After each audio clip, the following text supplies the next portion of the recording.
What's going on, guys? What's going on, girls? Sal here, ladies and gentlemen. Welcome back. And today I'm going to be giving you 5 tips for sports betting. This is if you're a beginner. This is if you're somebody who's seasoned. Whoever it might be, these tips are either going to reinforce the habits that you've had and try and maybe pull you away from some of your bad habits, make you actually realize them in your face because somebody else is showing you them, things like that. They might impact you. And if you're a beginner, these are going to be good foundations for your sports betting. I know that sports betting, depending on when you're watching this, here at the beginning of 2019 in January, is fairly new. It's also not legal in many states at this time, but it is legal federally, right? So sports betting is definitely something that's going to be heating up, so I want to make sure I get more of this content out there for you. There's going to be a whole playlist dedicated to just sports betting tips.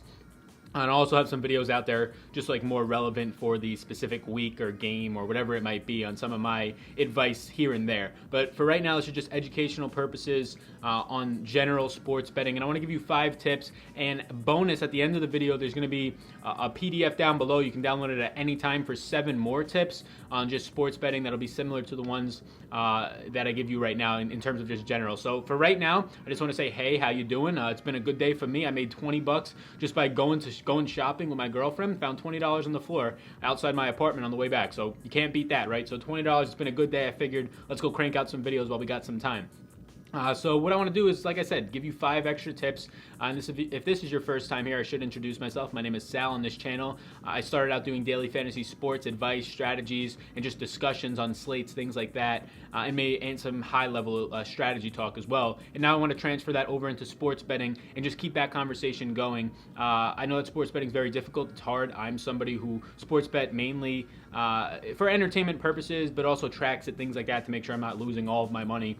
Is smart with it, but I know that I'm not some sharp sports bettor, and I don't want to come up on this channel and say that I'm the #1 sports bettor. You have to buy my picks. Here's my exclusive picks, and all those Twitter touts who do that, because I don't think that's realistic. I don't think any of those people are actually winning long term, and they hide maybe some of their losses and things like that. So I just want to give you guys educational background, and when I do end up making picks or just giving advice on certain situations, I want to just let you guys know that I'm not some tout giving that to you. I mean, video purposes, people like to see picks, whatever it might be. But for right now, we're going to be doing educational reasons only. So I appreciate if you could hit that like button right now. Helps the video and helps me tremendously move up the rankings and search. If you can comment down below where you're tuning in from, where you're betting from. Is sports betting legal where you are? That's definitely a question I want to know down below right now. And then also subscribe to the channel if this is the content that you're trying to get. If you want to get into daily fantasy sports in general, fantasy football, basketball, or sports betting. If you like those things at all, please hit that subscribe button. Greatly appreciate it. Let's get into these 5 tips. So where I am right now on my laptop, and you're kind of looking over the shoulder right now at me, little mini me here. It's kind of cool being a little guy. But yeah, so what you're looking at is Fantasy Labs. I'm not an affiliate of anything, at least as of right now. I will let you guys know that in the description if I ever do become one. But right now I'm not an affiliate. I just like to use their dashboard for Vegas. You can see here I'm viewing the NFL for 2018-2019 season, the NFL Conference Championship. So there's only 2 games, right? There's only 4 teams left. But you can look at it through really any slate here. If we go to, for this specific day, if we go to Vegas for the NBA, you're going to see a much larger slate because it's the regular season. There's a lot more teams. It's nice to see everything at once. And the reason, I'll go back to NFL just so it's a little bit easier to look at.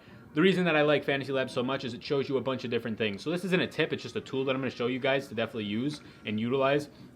It shows you what the lines opened at, so the over-unders. If you're not familiar with over-unders or lines, check out a video that I have on just sports betting for beginners. It goes over all of that stuff. It might be a good spot to start. But if you are, it's just good because it shows you where the lines opened, where they currently are at, so you can see what the market's doing, how the public likes a certain team or not, which is very important to know. And then the same thing for the over-unders and things like that. You can see the percentage of the bets being placed on a certain team, and that's also important. So what does this all mean, right?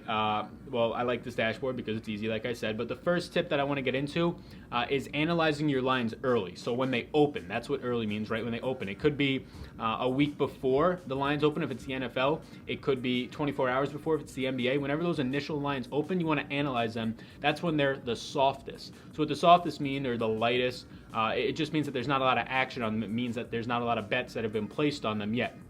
So if there's not a lot of bets that have been placed on them yet, once people start placing bets, especially if it's a good amount of money, it's going to impact the line a lot, right? There's not a lot of weight on that line. It's very light. That's hence light or soft lines. So it's going to be very influenced by the early people's action. So if you're somebody who's starting out in sports betting, betting the line early might be actually pretty difficult for you, but it's always good to take advantage of, because if you believe that you really like one side of that line and you have backing it up with numbers and not just emotion, you're not betting the line because the night before the Lakers blew out a team, so they're going to do it again. No, that's not the way you should be going about sports betting. That's recency bias. That's betting with your emotion. That's the best way to lose all of your money. You should be backing up with numbers, backing it up with statistics, important statistics, which we'll be going over on this channel in the future, the key numbers to be looking at. If you're getting in early, the good thing is that you can get your line when it opens, like you see right here, 26.5. This stayed the same, right? But this one has changed. So let's just go to the team totals. This one has changed. So 56 was the open. Now it's 56.5. So say you got in there when it opened and you took the over on 56, right? So if you took the over on 56, now the people betting the over on 56 are in a much worse situation. Maybe not by a ton, but if the game total ends up being 56 points, at least you get your money back with a push. In this situation, the people that waited a little bit longer, maybe a day or two longer to place their bets, they're going to end up with a loss there. And over time, maybe that one situation, it doesn't impact you too much. You only lost $25, $100, whatever you're betting on the game or the situation. But over time, that's going to add up to $1,000, to however much it's going to impact your bankroll. So getting in early when the lines are the lightest is the best way to go. And that's going to move into tip number 2, which is beating the closing line. So the reason that you want to get in early is because it's much easier than to beat the closing line. Line movements usually happen the most at the beginning of the week because those lines are the softest, right? Beginning to middle of the week. And then if there's weather and injury, something like that, there'll be line movements late. But usually for the majority of games in a given slate, whether it's the NBA, NFL, whatever sport, right? MLB, NHL, is you want to take advantage of those lines when they first open because they're the softest. It allows you to beat the closing line. Now, you need to have some kind of insights. Maybe you have to be a little bit more experienced in sports betting to be able to go in there confidently and do that and say, like, okay, I'm going to be beating this closing line right now on a Monday for the NFL when it's really early. Not a lot of people can do that. But even if you're just placing your bets on Wednesdays, that's going to beat the closing line most of the time. Potentially even Thursdays, because a lot of people, the general public, they go in maybe Saturday night if it's a college football season, or they go in if it's the NBA like an hour before and they start betting games, right? They're doing it way too late. The closing line is already basically locked in. They're not getting any edge on the field. You want to get as many edges as you can. So tip number 1 was just make sure you're trying to look at the lines, at least analyze them, start to look at them earlier in the week. You don't have to place that bet right when you're first analyzing if you don't feel comfortable, but just get in the habit of analyzing them, at least getting them up and just looking at this dashboard like this and say, okay, these were the opening lines, now I can think about that in my head. Tip number 2 is to go in there and try and beat the closing line. So place your bets a little bit earlier than you normally do, whatever it might be. Ideally, you'll eventually start placing them a lot earlier, and you could kind of beat those closing lines. So that's tip number 1. Tip number 2, now I'm just going to get in and look on my phone here. I wrote these 5 tips down. Getting into tip number 3, shop for your line. This is a huge one. This might be the biggest one yet. Now, those first 2, that's going to let you win more money long term. But shopping for your line is the easiest for you beginners too, as well as you guys who have been betting. Maybe you're not a pro. I think there's very limited pros or expert bettors out there, especially if you're watching a YouTube video. But you can be good, right? You could definitely be profitable if you're watching this video, and I'm sure a good amount of you guys are. Whether you're a beginner or intermediate level, there's no reason at all that you shouldn't be shopping for your lines, especially now that it's legal and you could be using different sportsbook sites, which, speaking of different sportsbook sites, I've been in conversation with a few of them. I'm trying to get you guys some deposit bonus, so even if you have an account with an online booker spot that are now legal to use in the United States, even if you have an account with those locations, you can now make a new account, and I'm trying to get you guys like a $50 or $100 deposit bonus match, whatever it might be, so you have double the amount of money to start up your bankroll with or start a new bankroll with. Take advantage of that. So that's going to be coming soon. I'll be putting out notifications down below. It's probably coming up on the bottom on this ticker, wherever that is, saying download that PDF. When you download that PDF, you'll be prompted to insert your email if you haven't already. When I get that email, that's only just so I can update with you guys with cool information, such as deposit bonuses, such as just things that I'm thinking here and there. It's not going to be spam, nothing like that. I hate spam. I delete and unsubscribe from all the spam bots that I get, but just trust me, it won't be any spam like that. It's going to be a lot of value. 7 more tips down below. So the third one is shop for your lines. And why I'm saying this is because if you have accounts on multiple sites, you can shop for your lines. So, for instance, say that the spread for this game right here, the Chiefs are 3-point favorites, right? The negative means, for you beginners, it just means that they're a favorite. They have to win by at least 3 or more points. If they win by exactly 3, it's most likely a push, which means you get your money back. So, if the Chiefs are 3-point favorites and you like the Chiefs in this game, and you see that they're 3-point favorites on, say, Sportsbook A. That's just what we're going to call it.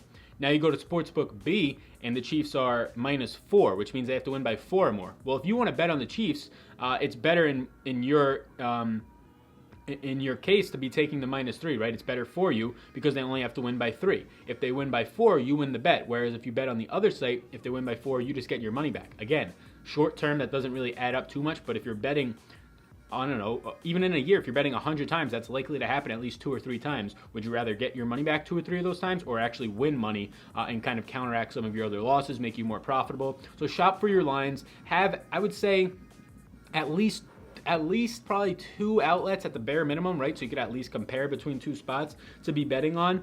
Depending on the state that you're in, there might be actually sports books in your state. There might be a mobile app in your state that you can use, so it makes it a lot easier for those of you that it's not completely legal yet. Hopefully, by the time I'm saying this, it's completely legal everywhere. I saw big Massachusetts just approved sports betting, which is huge.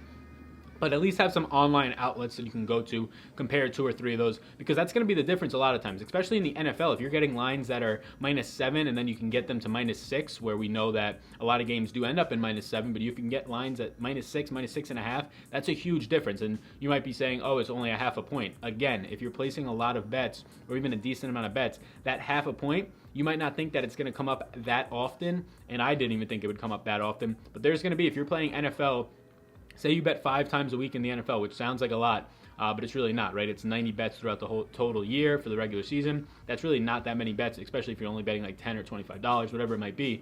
Out of those 90 bets, out of those 100 bets, probably 5% of them are going to be determined, if not more, if you're really unlucky. I mean, depending on it, they're going to be determined by little half-point things like that. You're going to have sweats. You're going to barely win. You're going to barely lose sometimes. Make sure you set yourself up in the best situations by shopping for your lines. All right, so that's tip number 3. Open this little phone back up, and we're going to check out tip number 4. I got all 12 in here, but I just want to pick out some good ones to talk about and kind of get you guys enticed to download the other ones, because all 12 of them are good. I just want to make sure I'm telling you the best tips, right? So tip number 5, or tip number 4 or 5 on this list, but tip number 4 is you want to bet numbers, not with your emotion. So don't bet teams. Don't look at them as this team's this great to an extent, right? So you want to be betting numbers. And what that means is you want to be betting the lines, right? So NFL games, more often than not, end in the numbers 3, 4, and 7. You want to know those key numbers. You want to know situations and when a team is undervalued or overvalued. In your opinion, that's something that you just have to understand, right? You have to understand the sport, understand the line that's coming out. Are they home, away? Just things like that that can impact it. You want to be betting numbers like this, like -3. You want to be betting key statistics, like defensive efficiency in the NFL, DVOA, things like that. Pace, if you're talking about NBA, also in NFL, pace, more possessions, whatever it might be, that comes into a factor in matchups. You want to be looking into all these things. You don't want to just be looking into, oh, Patrick Mahomes is a good quarterback, and he's a lot better quarterback than Derek Carr, so I like the Chiefs. Like, that's a fair take. That's an ESPN take. But if you're putting your hard-earned money, you should be looking a little bit more into it than that. And if you're at least looking into stats, that's a good start. But if you're just saying the day of an NFL game, oh, I'm betting the Chiefs, I like them, that's fair. Just know that you're betting on that team. And this is kind of another tip for entertainment purposes, right? You're not betting with a good chance of winning because you didn't put any of the work in. You're just kind of betting to bet money at that point. And again, that's completely fine if you want to do it for entertainment purposes. I'm fine with that. You just have to understand that's what you're doing. So the whole purpose of this tip is really just understand that you should be betting based on numbers, not on teams, right? The jerseys on their backs, the players on the field for the most part, shouldn't weigh into your decisions that much because those already weigh into the line, right? Vegas is smart. They know how good Patrick Mahomes is. That's why he's probably a favorite. They know how good LeBron James is. That's why his team is probably a favorite that night or has a high total, or his player props are pretty high, right?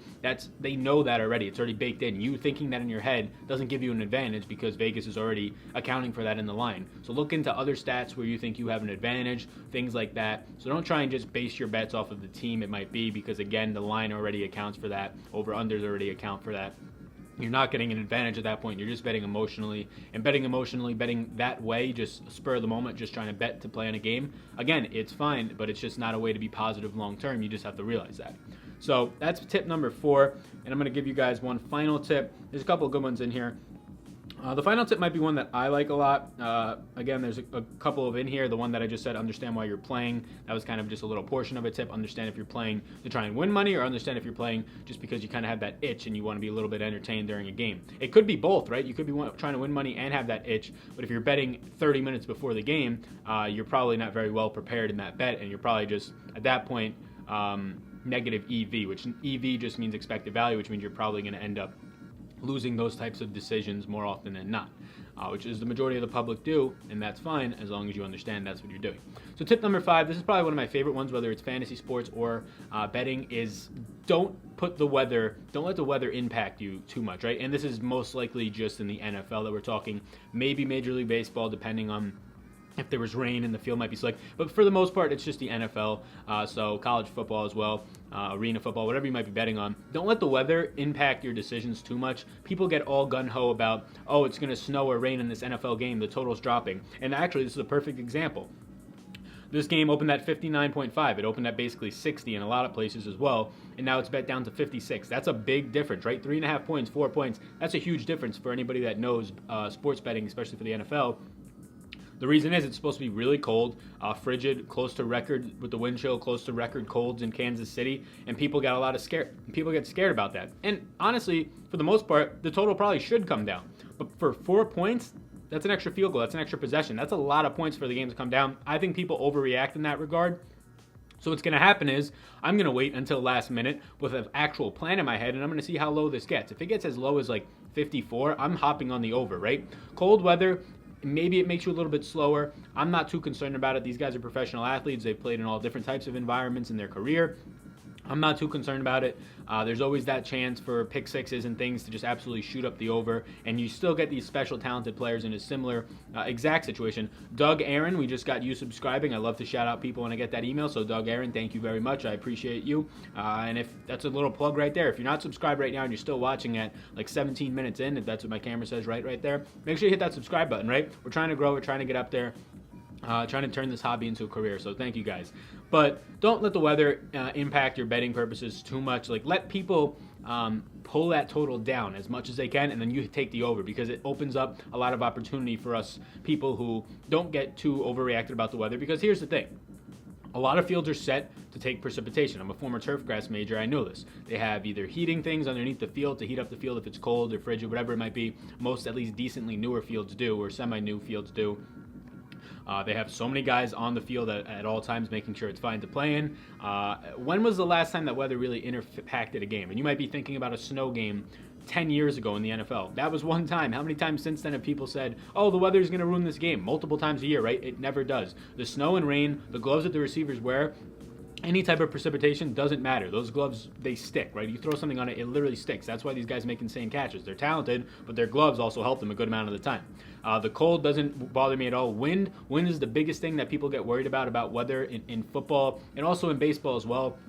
Might mean a little bit more in baseball, especially if it's going outwards for home runs and things like that. But in terms of football and even baseball, stadiums block that wind out so well, right? There's a certain amount of stadiums in the MLB. Old Yankee Stadium used to be like this, where it's just like a wind tunnel and the ball gets caught up in that jet stream and it goes out, right? I understand that, but there's a lot of stadiums, far majority, especially in the NFL, wind doesn't impact it at all because the stadium blocks it out. It can be so windy outside, doesn't matter inside. And also the other thing, even if wind was getting into the stadium, it's not blowing 3 hours straight for a baseball or a football game. It might come in a gust every 20 to 30 minutes. There might be a gust. And the only thing that impacts really in the NFL is a deep ball.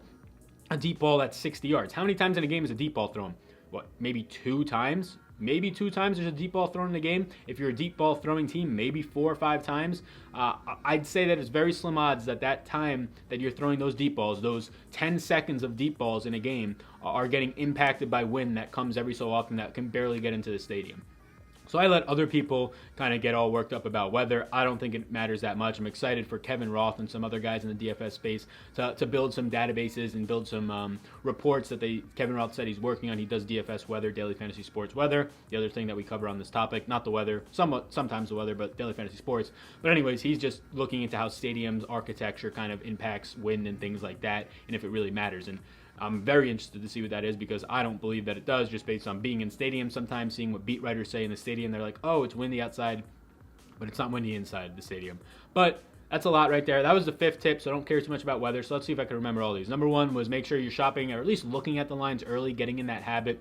Number 2, if you're looking at them early, or even if you're looking at them early and betting like 2 or 3 days later if it's the NFL, or betting a couple hours later if it's MLB or NBA since it's daily, at least you're trying to beat the closing line, because like I'll mention, it's like the stock market. If you're getting on a stock early, right, you buy into a stock at $1 and then it gets pretty popular. Now it's a $5 stock so quickly. And I know it's a big jump for people who know about the stock market, but it just goes up, right? The price goes up. The people jumping on that stock at $5, they're not going to make any money, right? They made $0. They bought it for $5. You just made an extra $4. That's the thinking in the terms of beating the line before it closes, because you're getting a better value than other people. And the more that you get a better value than other people, the more money you're going to make, right? It just makes sense. So make sure you're trying to beat those lines to close. Number 3 was shop for your lines. Have at least 2 outlets, preferably more, especially if it's legal in your state, to get the best line, because those little misses, those little times that you miss by a half a point or a point, they're going to add up over the long term, and you could have avoided them just by having multiple accounts, which I'm going to be getting you guys soon. So make sure you download the PDF below. You can get these other 7 tips, and you could also be notified once I get you guys those promos and deposit bonuses. Number 4 was make sure you know that you should be betting on numbers, not teams. Take the emotion out of it. The fact that the team is good, or the team is good in certain regards just on the eye test, the line already knows that, right? The Vegas knows that. They baked it in. So don't think you're getting an edge because you're betting a better team. In that situation, the line already accounts for it. The over-under already accounts for it. So make sure you're trying to look at the key numbers. You're betting on numbers, not on the specific team. And then the last one is just don't take weather into too much of account. It doesn't really impact the games, and it rarely ever does, right? And people get all worked up about it, so it's important when they pull down that total a bunch for you to take the over, because it's probably going to be profitable at that point in the long run. So this is just 5 tips. There's 7 more tips below in the description. Make sure you download that. It's totally free, right? Completely free. So download that. My name is Sal. Again, if you're still watching, let me know in the comments that you watched this whole entire video. I want to thank you personally for watching the whole video. Appreciate it. I'm not even a Dodgers fan. Should have mentioned that earlier. It's a cool hat that I've had. First time ever wearing it for like 5 years. Appreciate it though. That was random. My name's Sal. Peace.